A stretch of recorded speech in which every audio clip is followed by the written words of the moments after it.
Here we have an amateur astronomer capable of catching these things with his small telescope and a small camcorder. As it always goes with discoverers of great things, he has no funding, no high-end telescopes, no high-end cameras.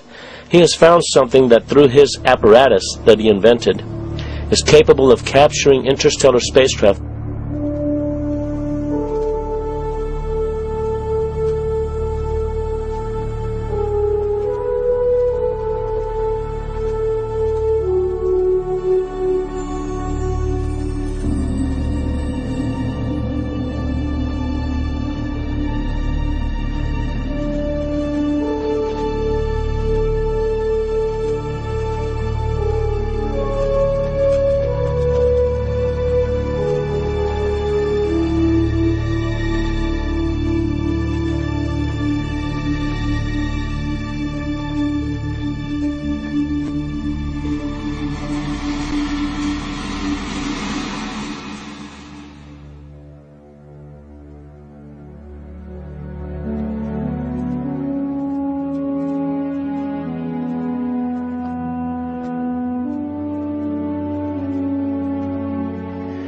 If the starships that John Leonard Walson has captured in deep space are ours, then I am glad we have them out there protecting our planet.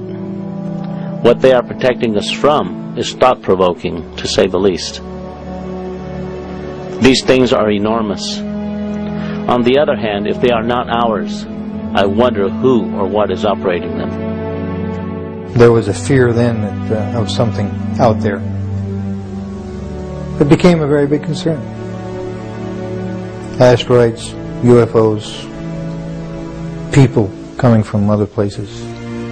Paranoia was also there within the government. At certain levels, you could feel it. You knew it was happening. I noticed the satellites' positionings. I said, now this is supposed to be a system that tracks radar anomalies on Earth, right? You know, the whole thing, the movement. Yep, that's what it does. And I said, so why are half of them pointed towards the outer space? Towards the moon, towards areas that are just blank space.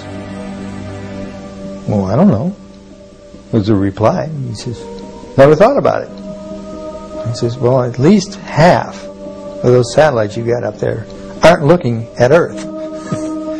I said, what are they looking for? He says, well, you got to have need to know about that. I said, I see. In other words, who's coming? He says, we don't know. End of subject. Ever since I got involved with John Leonard Walson, I always now look at the Big Dipper in a totally different way. I can't wait to have people all over the world seeing them. The great thing about the interstellar starships is we know where they are.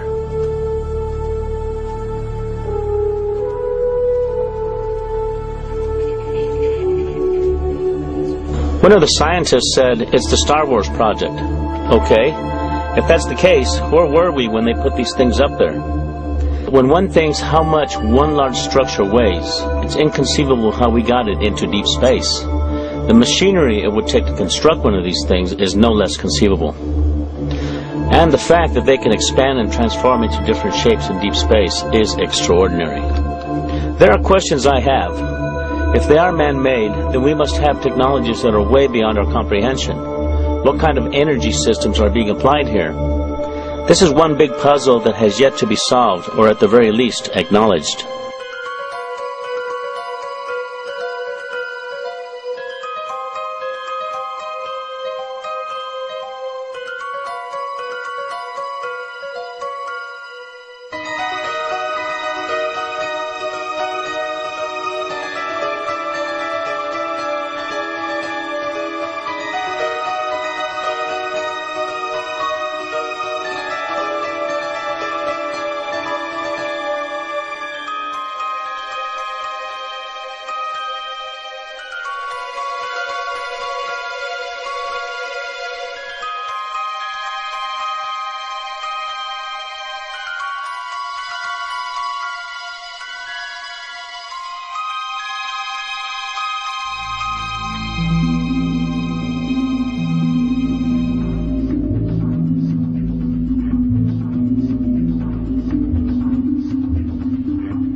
As John Leonard Walton follows them with his telescope, they are in perfect sync with the Earth's orbit, posing as a star in Orion's belt, the Big Dipper, Vega, or in other constellations. This means that perhaps if one structure is 2.5 light years away, it may be orbiting around Earth at millions of miles per hour. With those kinds of velocities, and with the capability of being able to effortlessly change and transform, it takes an enormous amount of energy. What kind of alloys are they made of that allows them to transform and retract at these velocities in deep space?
It has taken us at least 10 years for the United States, with the help of Russia and other countries, to construct the space station.